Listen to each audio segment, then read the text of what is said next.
নমস্কাৰ মৰমৰ ছাত্ৰ ছাত্ৰীসকল, আজি আমি আলোচনা কৰিম ক্লাছ 9ৰ জেনেৰেল সায়েন্সৰ চেপ্টাৰ নম্বৰ 8। ছাত্ৰ ছাত্ৰীসকল, তোমালোকে এইটো ভিডিঅ'ত এই পাৰ্টৰ যিমানখিনি অনুশীলনী কোৱেশ্চন আছে আৰু যিবিলাক তোমালোকৰ পাৰ্ট ভিত্তিক কোৱেশ্চন আছে সকলোবিলাক কোৱেশ্চন আনসাৰ তোমালোকে ইয়াত অতি সহজ আৰু অতি চমুকে পাই যাবা।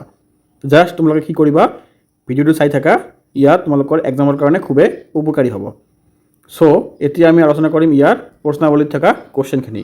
তোমালোকে পেজ নম্বৰ 1ত যোৱা 100 পেজ নম্বৰ 100 গ'লে তোমালোকে কেইটামান কোৱেশ্চন পাই যাবা। ইয়াতে তোমালোকে চোৱা কি কৈছে। এক নম্বৰত বস্তু এটাই এক নিৰ্দিষ্ট দূৰত্ব অতিক্ৰম কৰিলে ইয়াৰ হৰণ শূন্য হ'ব পাৰেনে?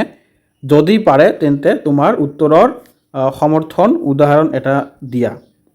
ইয়াৰ উত্তৰটো কি হ'ব? হৰণ হ'ল বস্তু এটাৰ প্ৰাৰম্ভিক আৰু অন্তিম অৱস্থানৰ মাজৰ নিম্নতম দূৰত্ব। কেতিয়াবা বস্তু এটাই এক নিৰ্দিষ্ট দূৰত্ব অতিক্ৰম কৰিলেও ইয়াৰ হৰণ মান শূন্য হ'ব পাৰে।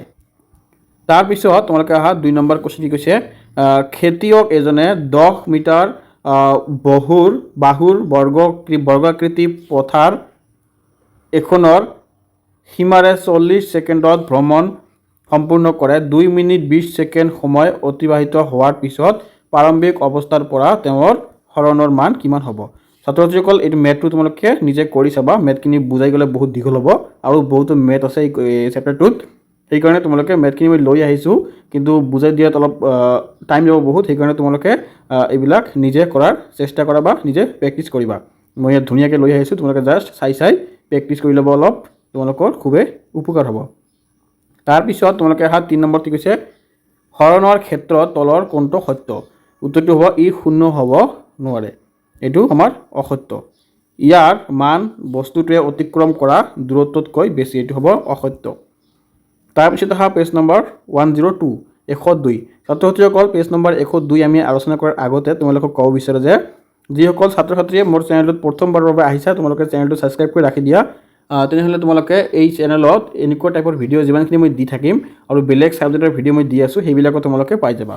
1 নম্বৰ চোৱা কি দিছে, দ্ৰুতি আৰু বেগৰ পাৰ্থক্য লিখা। এইটো খুবেই ইম্পৰ্টেণ্ট কুৱেশ্যন। দ্ৰুতি আৰু বেগৰ পাৰ্থক্য ভেৰি ইম্পৰ্টেণ্ট কুৱেশ্যন এইটো।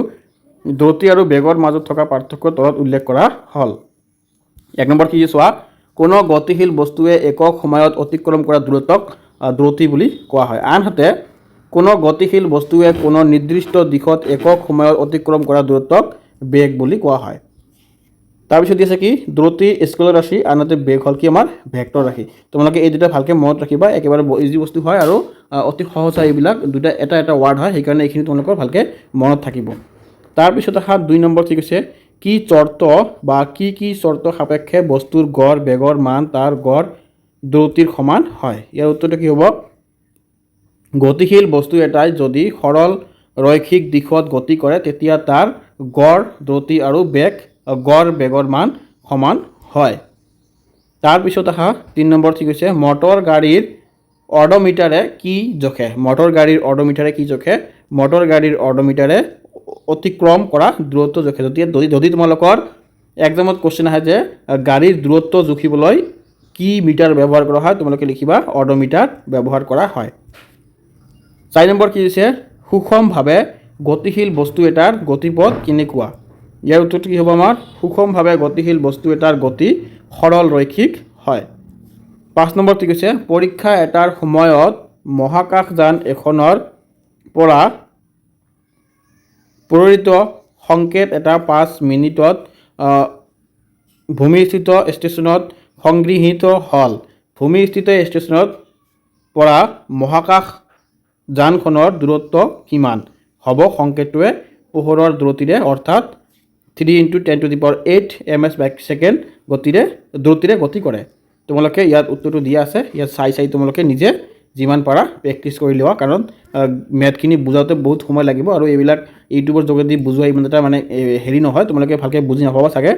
সেইকাৰণে তোমালোকে নিজে চেষ্টা কৰা। মই এক্সট্ৰা তোমালোকৰ কাৰণে এটা মেথছৰ ভিডিঅ' বনাই লৈ আহিম। তোমালোকে জাষ্ট কমেণ্টত লিখিবা যে ছাৰ আমাক মেথছৰ ভিডিঅ'খিনি লাগে। মই তোমালোকৰ কাৰণে অতি সহজকৈ আৰু যিমান পাৰোঁ তোমালোকক বুজি পোৱাকৈ এটা ভিডিঅ' মই এক্সট্ৰাকৈ লৈ আহিম। তোমালোকে জাষ্ট কমেণ্টত লিখি দিবা। তাৰপিছত অহা পেজ নম্বৰ 103। পেজ নম্বৰ 103 কি দিছে, তুমি কেতিয়া বস্তু এটাৰ 1 নম্বৰ দিছে সুষম ত্বৰণ আৰু 2 নম্বৰ হৈছে বিষম ত্বৰণ হোৱা বুলি ক'বা। ইয়াৰ উত্তৰটো কি হ'ব? সৰল ৰেখাৰে গতিশীল বস্তু এটাৰ বেগ যদি সমান সময়ৰ অন্তৰালত সমান পৰিমাণে বাঢ়ে বা কমে তেতিয়া বস্তুটোৰ ত্বৰণক সুষম ত্বৰণ বোলা হয়। আনহাতে যেতিয়া কোনো গতিশীল বস্তুৰ সমান সমান সময়ৰ ব্যৱধানত বেগৰ পৰিৱৰ্তন সমান সমান তেন্তে বস্তুটোৰ ত্বৰণক বিষম ত্বৰণ বোলে।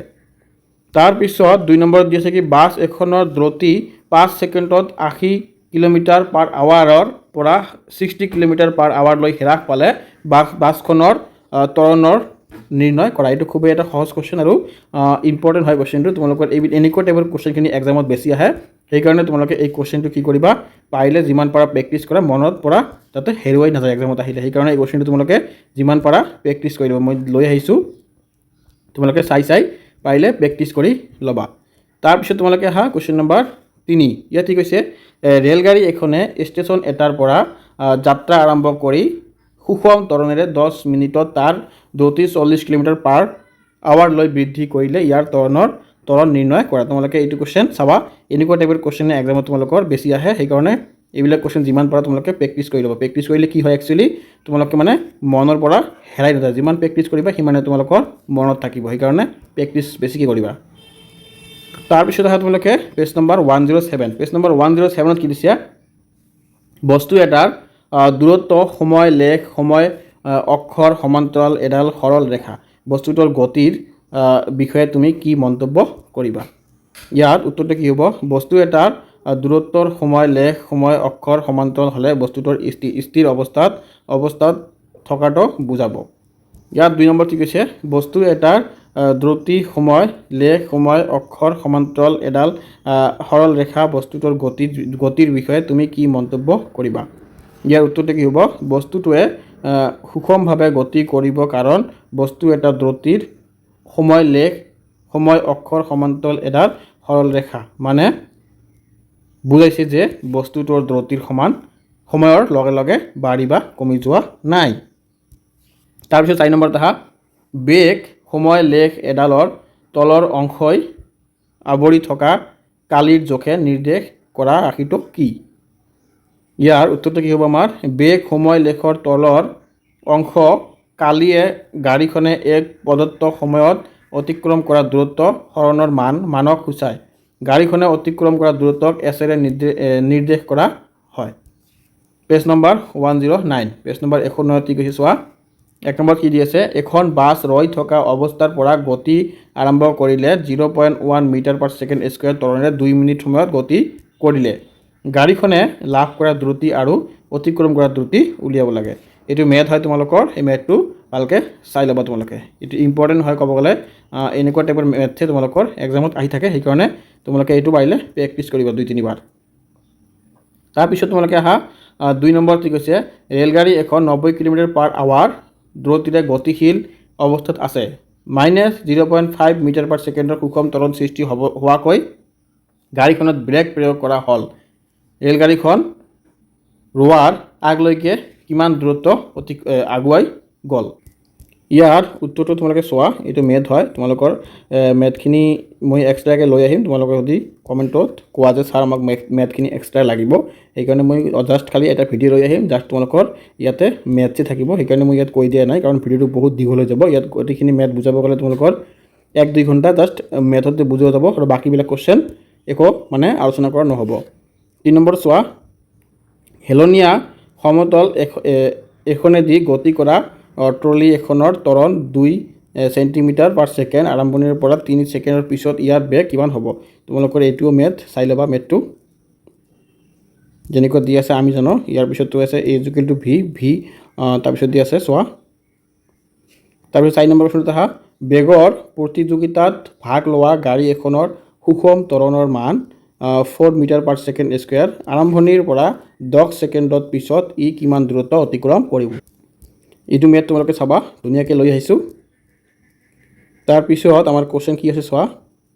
5 নম্বৰ কি দিছে কুৱেশ্যনটো, শিল এটা 5 মিটাৰ ছেকেণ্ড বেগেৰে উলম্বভাৱে ওপৰলৈ দলিওৱা হৈছে। যদি শিলটোৰ গতিৰ সময়ত ত্বৰণলৈকে 10 মিটাৰ পাৰ ছেকেণ্ড হয়, তেন্তে শিলটো কিমান উচ্চতালৈ উঠিব আৰু সেই উচ্চতালৈ উঠিবলৈ সি কিমান সময় ল'ব ইয়াত দি আছে ধুনীয়াকৈ উত্তৰটো তোমালোকে চাই প্ৰেক্টিছ কৰিবা যিমান পাৰা প্ৰেক্টিছ কৰিলে তোমালোকৰ মেথখিনি বহুত ক্লিয়াৰে হ'ব চাগে তাৰপিছত আমাৰ নেক্সট কি দিছে কোৱেশ্চন চোৱা অনুশীলনী কোৱেশ্চন এতিয়া আমি আলোচনা কৰিম অনুশীলনী কোৱেশ্চনখিনি পাঠৰ লাষ্টৰ যিবিলাক কোৱেশ্চন থাকে সেইখিনি কোৱেশ্চন এতিয়া আমি আলোচনা কৰিম ইয়াত আমাৰ 1 নম্বৰত কি দিছে এজন দৌৰবিদে 200 মিটাৰ বেগৰ বৃত্তাকাৰ পথ এঠাৰে 40 ছেকেণ্ড সময়ত এপাক সম্পূৰ্ণ কৰিলে 2 মিনিট 20 ছেকেণ্ডৰ অন্তত তেওঁ অতিক্ৰম কৰা দূৰত্ব আৰু হৰণ কিমান হ'ব ইয়াত তোমালোকে চোৱা দিয়া আছে ধুনীয়াকৈ মেথটো চাই তোমালোকে প্ৰেক্টিছ কৰিবা এইটো অলপ ইম্পৰ্টেণ্ট হয় তোমালোকৰ মেথটো ভেৰি ইম্পৰ্টেণ্ট হয় এইটো যিমান পাৰা তোমালোকে এইটো প্ৰেক্টিছ কৰি ল'বা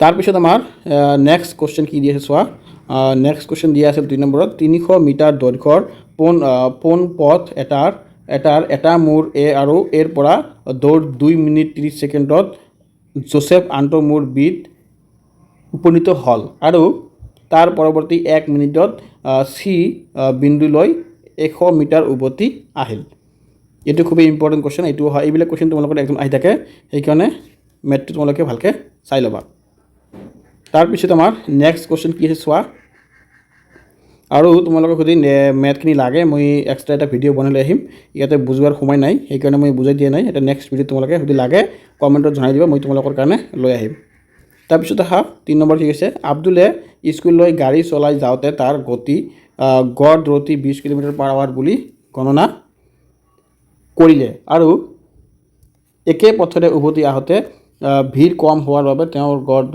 দ্ৰুতি 30 কিলোমিটাৰ/আৱাৰ হ'ল সম্পূৰ্ণ যাত্ৰাটোৰ আব্দুলৰ গড় দ্ৰুতি কিমান এইটো মেথ হয় তোমালোকৰ ইয়াত চাবা ধৰা হ'ল ঘৰৰ পৰা স্কুলৰ দূৰত্ব 1 কিলোমিটাৰ তাৰপিছত এনেকৈ লিখিবা ঘৰৰ পৰা যাওঁতে সময় লাগে টি স্কুলৰ পৰা আহোঁতে সময় লাগে টি এতিয়া t equal to s oblique v equal to এনেকৈ তোমালোকে লিখি দিবা মুঠ দূৰত্ব এছ প্লাছ এছ এনেকৈ তোমালোকে বস্তুটো লিখিবা হৈ যাব তাৰপিছত 4 নম্বৰত কি হৈছে হ্ৰদ এটাত ইঞ্জিন চালিত নাও এখন স্থিতিশীল অৱস্থাৰ পৰা 3.0 মিটাৰ/ছেকেণ্ড স্কয়াৰ স্থিৰ হাৰত সৰল ৰেখা এডালেদি 8.0 ছেকেণ্ডৰ বাবে ত্বৰিত হ'ল এই সময়ত নাওখনে কিমান দূৰ অতিক্ৰম কৰিলে তোমালোকে ইয়াত দিয়া আছে মেথটো চাই ল'বা একেবাৰে ধুনীয়াকৈ দিয়া আছে কোনো টেনশ্যন কৰাৰ দৰকাৰ নাই জাষ্ট তোমালোকে চাই প্ৰেক্টিছ কৰি লোৱা ইয়াৰ এনসাৰটো কি হ'ব এছ ইকুৱেল টু 96 মিটাৰ 5 নম্বৰত কি দিয়া আছে 52 কিলোমিটাৰ/আৱাৰত গৈ থকা গাড়ী এখনৰ চালকে ব্ৰেক প্ৰয়োগ কৰিলে আৰু বিপৰীত দিশত সুষমভাৱে ত্বৰিত হ'ল গাড়ীখন 5 ছেকেণ্ডত ৰৈ গ'ল আন এখন গাড়ীৰ চালকে 3 কিলোমিটাৰ/আৱাৰতকৈ অৱস্থাত লাহে লাহে ব্ৰেক প্ৰয়োগ কৰিলে আৰু 10 ছেকেণ্ডত ৰৈ গ'ল একেখন লেখ কাগজত দুয়োখন গাড়ীৰ দ্ৰুতি বনাম সময় লেখ অংকন কৰা ব্ৰেক প্ৰয়োগৰ পিছত কোনখন গাড়ী অধিক দূৰলৈ গ'ল ইয়াত তোমালোকে এনসাৰ দিয়া আছে চাই তোমালোকে ধুনীয়াকৈ প্ৰেক্টিছ কৰি ল'বা মেথখিনি খুবেই ইম্পৰ্টেণ্ট হয় এইটো পাৰ্টৰ গতি পাৰ্টটোৰ মেথখিনি খুবেই আমাৰ ইম্পৰ্টেণ্ট হয় ইয়াৰ পৰা বহুতখিনি মেথ তোমালোকৰ কমন পৰিব এই দূৰত্ববিলাক এইবিলাকৰ পৰাই বেছি এক্সামত দি দিয়ে সেইকাৰণে এইখিনি মেথ তোমালোকে যিমান পাৰা প্ৰেক্টিছ কৰি ল'বা 6 নম্বৰটো এটা মেথ হয় সেইটো তোমালোকে চাই কৰিবা মই আৰু কৈ নিদিওঁ ভিডিঅ'টো অলৰেডি বহুত দীঘল হৈ গ'ল তোমালোকে এইটো চাই লিখিবা চিত্ৰ দি আছে চিত্ৰ চাই লিখিবা মই দেখাই দিছোঁ বস্তুখিনি তোমালোকে তাৰ পৰা চাই লিখিবা 7 নম্বৰটো তোমাৰ এটা মেথ হয় সেইটো তোমালোকক মই লৈ আহিছোঁ জাষ্ট বুজাই দিয়া নাই কাৰণ এইবিলাক বুজাব গ'লে বহুত টাইম লাগিব আৰু এইবিলাক ইউটিউবৰ মাজতে বুজোৱাটো বহুত কঠিন হৈ যায় তোমালোকে ভালকৈ কোৱেশ্চন কৰিব নোৱাৰা সেইকাৰণে মই বুজাই লৈ অহা নাই জাষ্ট এনসাৰখিনি লৈ আহিছোঁ তোমালোকে ইয়াৰ পৰা চাই নিজে প্ৰেক্টিছ কৰিবা যদি নোৱাৰা মই তোমালোকক 2-3টাকৈ ভিডিঅ' বনাই লৈ আহিম তাত খালি কি পাবা সেইটো চেপ্টাৰত জাষ্ট খালি তোমালোকে মেথখিনিয়ে পাই যাবা সেইকাৰণে মই ইয়াত বুজাই দিয়া নাই তোমালোকে জাষ্ট চাই লোৱা আৰু যদি লাগে তোমালোকক মেথৰ এনসাৰখিনি মই তোমালোকৰ কাৰণে জাষ্ট এটা ভিডিঅ'তে এই পাৰ্টৰ যিমানখিনি মেথ আছে মই লৈ আহিম সেই ভিডিঅ'টো অলপ ডাঙৰ হ'ব তোমালোকৰ সুবিধাৰ কাৰণে যদি তোমালোকক লাগে মই সেইটো লৈ আহিম এই চিত্ৰটো চোৱা চিত্ৰটো চাই তোমালোকে এইখিনি প্ৰেক্টিছ কৰিবা আৰু এইটো চাগে মোৰ লাষ্ট কুৱেশ্যন হ'ব 9 নম্বৰটো তোমালোকে চাই লোৱা চাই নিজে প্ৰেক্টিছ কৰি ল'বা চ' ছাত্ৰ ছাত্ৰীসকল মই ভিডিঅ'টো ইয়াতে সামৰণি মাৰিম তোমালোকে ভালকৈ পঢ়িবা ক্লাছ 9টো খুবেই ইম্পৰ্টেণ্ট হয় মেট্ৰিকৰ কাৰণে সেইকাৰণে ক্লাছ 9ৰ পৰা তোমালোকে ভালকৈ পঢ়াৰ চেষ্টা কৰিবা মোৰ ভিডিঅ'টো ইয়াতে আমি সামৰণি মাৰিলোঁ থেংক ইউ ফৰ ৱাচিং দিছ ভিডিঅ' তোমালোকে পাৰিলে চেনেলটো ছাবস্ক্ৰাইব কৰি ৰাখিবা এনেকুৱা ধৰণৰ ভিডিঅ' তোমালোকে পাই থাকিবা চ' ধন্যবাদ আজি মই ইয়াতে সামৰণি মাৰিলোঁ